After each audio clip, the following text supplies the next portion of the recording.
ಕೈಗೊಂಡಿದ್ದಾರೆ. ಅದರಲ್ಲೂ ಹಾಸನ ಸಕಲೇಶಪುರ ಭಾಗದಲ್ಲಿ ಮಳೆಯಿಂದಾಗಿ ಹಾನಿಗೆ ಈಡಾಗಿರುವ ಜಾಗಗಳಿಗೆ ಖುದ್ದು ಭೇಟಿ ಕೊಟ್ಟು ಅಲ್ಲಿನ ಪರಿಸ್ಥಿತಿಯ ಅವಲೋಕನವನ್ನ ಮಾಡ್ತಾ ಇದ್ದಾರೆ ಎಚ್.ಡಿ. ಕುಮಾರಸ್ವಾಮಿ.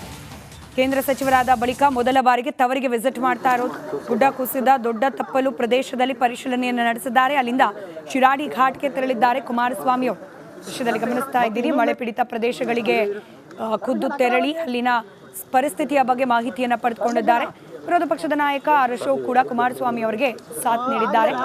ಮಳೆ ಹಾನಿ ವೀಕ್ಷಣೆಯಲ್ಲೂ ಕೂಡ ಜಂಟಿ ಕಾರ್ಯಾಚರಣೆ. ಮೈತ್ರಿ ಪಕ್ಷಗಳು ಜೊತೆಯಾಗಿ ಹೋಗಿ ಅಲ್ಲಿನ ಪರಿಸ್ಥಿತಿಯ ಬಗ್ಗೆ ಮಾಹಿತಿಯನ್ನ ಕಲೆ ಹಾಕ್ತಿದ್ದಾರೆ.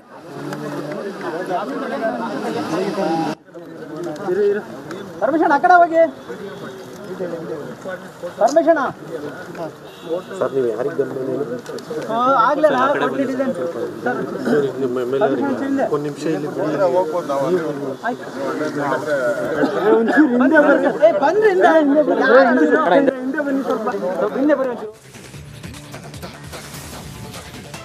ಸರಿಸುಮಾರು ಕಳೆದ 10-15 ದಿನಗಳಿಂದ ಕೂಡ ಉಡುಪಿ ಭಾಗದಲ್ಲಿ ಧಾರಾಕಾರ ಮಳೆ ಆಗ್ತಾ ಇದೆ.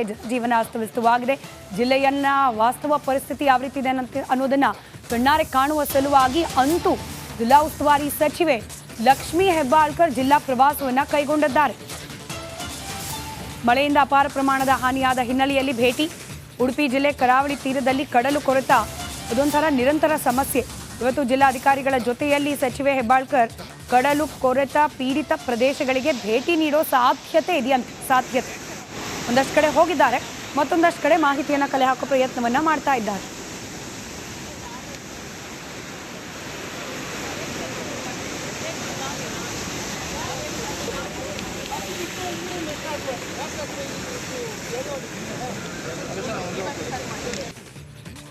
ಅಂಕೋಲಾದ ಶಿರೂರು ಬಳಿಯಲ್ಲಿ ಆದ ಗುಡ್ಡ ಕುಸಿತ ಪ್ರಕರಣದಲ್ಲಿ ಮಣ್ಣಿನ ಅಡಿ ಸಿಲುಕಿಕೊಂಡಿರುವ ಅರ್ಜುನ್ ಶೋಧ ಕಾರ್ಯ ಸತತವಾಗಿ 6ನೇ ದಿನ ಕೂಡ ಮುಂದುವರೆದಿದೆ.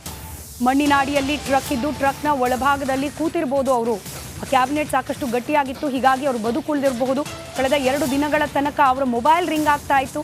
ಹಾಗೆ ಲೊಕೇಶನ್ ಇನ್ನೂ ಕೂಡ ಅದೇ ಜಾಗದಲ್ಲಿ ಟ್ರೇಸ್ ಆಗ್ತಾ ಇರೋದ್ರಿಂದ ಅರ್ಜುನರನ್ನ ಪ್ರಾಣ ಸಹಿತವಾಗಿ ಬದುಕಿಸಿಕೊಂಡು ಬರಬೇಕು ಅನ್ನೋ ಪ್ರಯತ್ನ ಅವಿರತವಾಗಿ ನಡೀತಾ ಇದೆ. ಮಣ್ಣಿನಾಡಿ ಸಿಲುಕಿಕೊಂಡಿರುವ ಅರ್ಜುನ್ ರಕ್ಷಣೆಗಾಗಿ ಇವತ್ತು ಕೂಡ ರಕ್ಷಣಾ ಕಾರ್ಯಾಚರಣೆ ನಡೀತಾ ಇದೆ. ಇವತ್ತು ಸೇನೆ ಈ ರಕ್ಷಣಾ ಕಾರ್ಯ ನಡೆಸ್ತಾ ಇರುವ ತಂಡಕ್ಕೆ ಸಾಥ್ ನೀಡುವ ಮಾಹಿತಿ ಇದೆ. ಅದರ ಜೊತೆಗೆ ಗಂಗಾವಳಿ ನದಿಯಲ್ಲೂ ಕೂಡ ಬೋಟ್ ಮೂಲಕ ಶೋಧ ಕಾರ್ಯ ಮಾಡಲಾಗ್ತಾ ಇದೆ. NDRF, SDRF ಸಿಬ್ಬಂದಿಗಳಿಂದ ತೀವ್ರ ಹುಡುಕಾಟ ಮುಂದುವರೆದಿದೆ. ಅರ್ಜುನ್ ಜೊತೆಯಲ್ಲಿ ಇನ್ನು 3 ಜನ ನಾಪತ್ತೆಯಾಗಿದ್ದಾರೆ. ಒಟ್ಟು 4 ಜನರಿಗೋಸ್ಕರ ಹುಡುಕಾಟ ಈಗಲೂ ಕೂಡ ಮುಂದುವರೆದಿದೆ.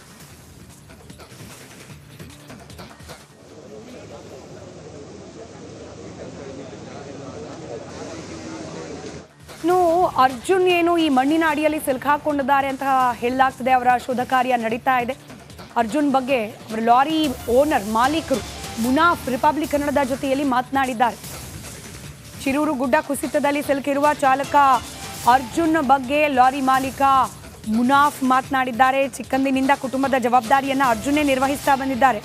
ತಂದೆ ಬಾವಿ ಕೆಲಸ ಮಾಡುವಾಗ ಬಿದ್ದು ಹಾಸಿಗೆ ಹಿಡಿದಿದ್ರು. ಅವತ್ತಿನಿಂದ ಕುಟುಂಬವನ್ನ ನಿಭಾಯಿಸುತ್ತಿದ್ದಾರೆ ಅರ್ಜುನ್ ಅಂತ ಹೇಳಿ ಅರ್ಜುನ್ರನ್ನ ಅವರ ಶ್ರಮ ಬದುಕನ್ನ ಕೊಂಡಾಡಿದ್ದಾರೆ ಲಾರಿ ಮಾಲೀಕ ಮುನಾಫ್. ಕೆಲಸ ಮಾಡ್ತಾ ಇದ್ದಂಥ ಲಾರಿಯ ಮಾಲೀಕರಾಗಿರುವಂಥ ಮುನಾಫ್ ಅವರಿದ್ದಾರೆ. ಮುನಾಫ್ ಅವ್ರನ್ನ ಮಾತಾಡ್ತಾ ಹೋಗ್ತೀನಿ. ಮುನಾಫ್ ಅವರೇ, ಈಗ ಕಾರ್ಯಾಚರಣೆ ಹೇಗಾಗ್ತದೆ, ಏನಾದರೂ ಮಾಹಿತಿ ಕೊಟ್ಟಿದ್ದಾರಾ? ಈಗ ಇವತ್ತನೇ 6ನೇ ದಿನ ಸ್ಟಾರ್ಟ್ ಆಗಿದೆ. ಈಗ 5ನೇ ದಿನ 6ನೇ ದಿನ ಈಗ ಕೆಲಸ ಇದಾಗಿದೆ. ಮುಂಚೆ ಸ್ಟಾರ್ಟಿಂಗಲ್ಲೇ ಈಗ ಇಂಥ ಒಂದು ದೊಡ್ಡ ದುರಂತ ನಡೆದ್ರೆ ಸ್ಟಾರ್ಟಿಂಗಲ್ಲೇ ಇದರಲ್ಲಿ ಸ್ವಲ್ಪ ಸ್ಲೋ ಆಗಿಬಿಡ್ತು.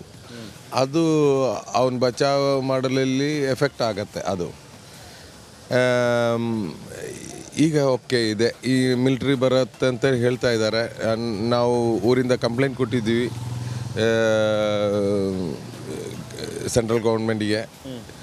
ಬರ್ಬೋದು, ಮಿಲ್ಟ್ರಿ ಬರ್ಬೋದು.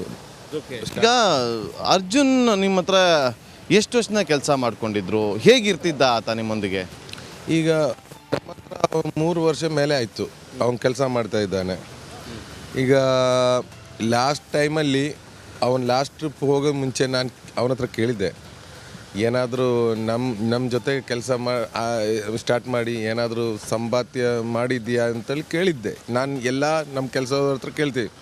ಅವ್ರು ಸಂಪಾದ್ಯ ಏನಾದರೂ ಮಾಡಿಲ್ಲ ಅಂದರೆ ನಾವು ಇಷ್ಟು ಬಿಸ್ನೆಸ್ ಮಾಡಿ ನಮ್ಮ ಜೊತೆಗಿದ್ದವರಿಗೆ ಏನು ಬೆನಿಫಿಟ್ ಇಲ್ಲ ಅಂದ್ರೆ ಮತ್ತೆ ಅದರಲ್ಲಿ ಏನು ಪ್ರಯೋಜನ ಇಲ್ಲ. ನಾ ಯಾವಾಗಲೂ ಇವ್ರ ಹತ್ರ ಕೇಳ್ತಾ ಇರ್ತೀವಿ, ನೀವು ಹ್ಯಾಪಿ ಆಗಿದ್ದೀರಾ, ನೀವು ಹ್ಯಾಪಿ ಆಗಿದ್ರೇ ಮತ್ತು ಮುಂದೆ ಹೋಗೋಕ್ಕಾಗತ್ತೆ. ಅವನು ಹೇಳಿದೆ, ಅಣ್ಣ ನಾನು ಸಣ್ಣ ವಯಸ್ಸಿಂದನೇ ಅವ್ರ ಅಪ್ಪ ಬಂದು ಮೇಲಿಂದ ಬಿದ್ದು ಅವರಿಗೆ ದೊಡ್ಡ ಕೆಲಸ ಏನು ಮಾಡೋಕ್ಕಾಗಲ್ಲ, ದೊಡ್ಡ ಕೆಲಸ ಏನು ಮಾಡೋಕ್ಕಾಗಲ್ಲ. ಅವರು ಕಷ್ಟಪಟ್ಟು ಇವನೇ ಸಣ್ಣ ವಯಸ್ಸಿಂದ ಅವನೇ ಹೇಳಿದ್ದು, ನಾನು ಸಣ್ಣದಿರೋ ಟೈಮಲ್ಲೇ ಓದೋಕ್ಕೆಲ್ಲ ನನಗೆ ಒಳ್ಳೆ ಇಂಟ್ರೆಸ್ಟ್ ಇದೆ, ನಾನು ಒಳ್ಳೆ ಓದೋ ಹುಡುಗ. ಆದರೆ ಏನಾಯ್ತು ಅಂದ್ರೆ ಅಪ್ಪ ಅವರು ಬಿದ್ದರಲ್ಲ, ಬಿದ್ದಿದ್ದ ಮೇಲೆ ಇವನ್ ಮೇಲೆ ಇವತ್ತು ಎಲ್ಲ ರೆಸ್ಪಾನ್ಸಿಬಿಲಿಟಿ, ಫ್ಯಾಮಿಲಿ ರೆಸ್ಪಾನ್ಸಿಬಿಲಿಟಿ ಇವನೇ ತಗೊಂಡು ಇವನು ಹೇಳಿದೆ. ಸಣ್ಣ ವಯಸ್ಸಿಂದ ನಾನು ಬ್ರಷ್ ತಗೊಂಡು ಪೇಂಟಿಂಗ್ ಕೆಲಸಕ್ಕೆ ಸ್ಟಾರ್ಟ್ ಮಾಡಿದೆ. ಪೇಂಟಿಂಗ್ ಕೆಲಸ ಅವನಿಗೆ ಯಾವ ಕೆಲಸ ಸಿಕ್ತೋ ಅದು ಮಾಡ್ತಾ ಇದ್ದಾನೆ. ಅರ್ಜುನ್ ಇಡೀ ಕುಟುಂಬವನ್ನು ಸಂಭಾಳಿಸ್ತಾ ಇದ್ದ, ಅವನಿಗೆ ಬದುಕಬೇಕು ಅನ್ನೋ ಆಸೆ ಇತ್ತು. ನಾವು ಕೂಡ ಆಶಿಸ್ತೀವಿ ಬದುಕಿ ಬರಲಿ ಅರ್ಜುನ್ ಅಂತೇಳಿ. ಕ್ಯಾಮ್ರಾ ಪರ್ಸನ್ ರಾಕೇಶ್ ಜೊತೆ ನಾಗೇಂದ್ರ ಬಾಬು, ರಿಪಬ್ಲಿಕ್ ಕನ್ನಡ, ಉತ್ತರ ಕನ್ನಡ ಜಿಲ್ಲೆ.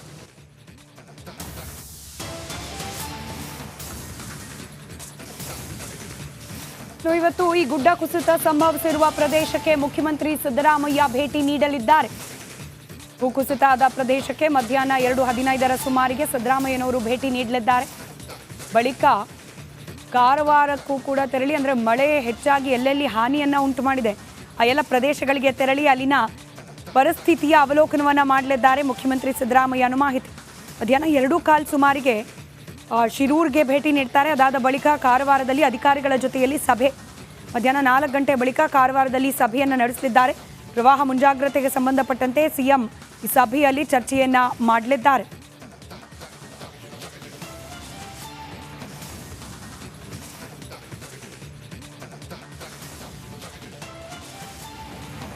ಮಲೆನಾಡಿನಲ್ಲಿ ಕುಂಭದ್ರೋಣ ಮಳೆ ಜೋರಾಗಿದ್ದು ದಾವಣಗೆರೆ ಜಿಲ್ಲೆಯ ತುಂಗಭದ್ರಾ ನದಿ ಅಪಾಯದ ಮಟ್ಟ ಮೀರಿ ಹರಿತಾ ಇದೆ.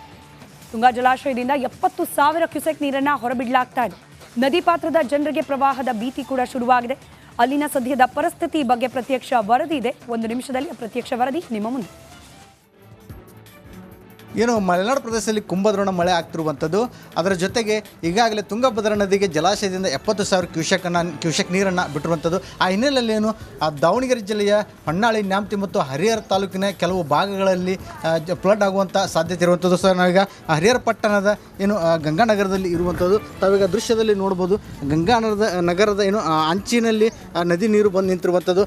ಏನು ಈಗಾಗಲೇ 10 ಮೀಟರ್ನಷ್ಟು ನೀರು ಇರುವಂಥದ್ದು. ಸೊ 12ರಿಂದ 13 ಮೀಟರ್ ಮಟ್ಟಕ್ಕೆ ಏರಿದಲ್ಲಿ ಏನು ಈ ಗಂಗಾನಗರ ಸಂಪೂರ್ಣ ಒಂದು ಏನು ಜಲಾವೃತ ಆಗುವಂಥ ಸಾಧ್ಯತೆ ಇರುವಂಥದ್ದು. ಇಲ್ಲಿ ಸುಮಾರು 40ಕ್ಕೂ ಅಧಿಕ ಮನೆಗಳು ಜಲಾವೃತ ಆಗ್ತವೆ. ಪ್ರತಿ ವರ್ಷ ಸಹ ಏನು ಅವರಕ್ಕೆ ಅಂದರೆ ಕಾಳಜಿ ಕೇಂದ್ರಕ್ಕೆ ಕಳಿಸುವಂಥ ಒಂದು ವ್ಯವಸ್ಥೆಯನ್ನು ಸಹ ಮಾಡ್ತಾರೆ.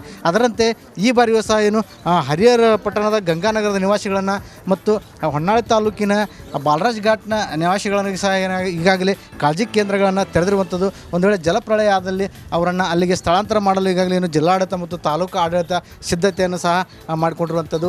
ಕ್ಯಾಮರಾ ಪರ್ಸನ್ ಶಿವರಾಜ್ ಜೊತೆ ವಿಠಲ್ ಕೆರೋಡ್, ರಿಪಬ್ಲಿಕ್ ಕನ್ನಡ, ದಾವಣಗೆರೆ. ಒಂದು ಬ್ರೇಕ್ ಆದ ನಂತರ ಡಿ ಗ್ಯಾಂಗ್ನ ಕ್ರೌರ್ಯಕ್ಕೆ ಇದೀಗ 3ನೇ ಬಲಿ. ಮತ್ತಷ್ಟು ಡೀಟೇಲ್ಸ್ ನಿಮ್ಮ ಮುಂದೆ ಬ್ರೇಕ್ ಆದಮೇಲೆ.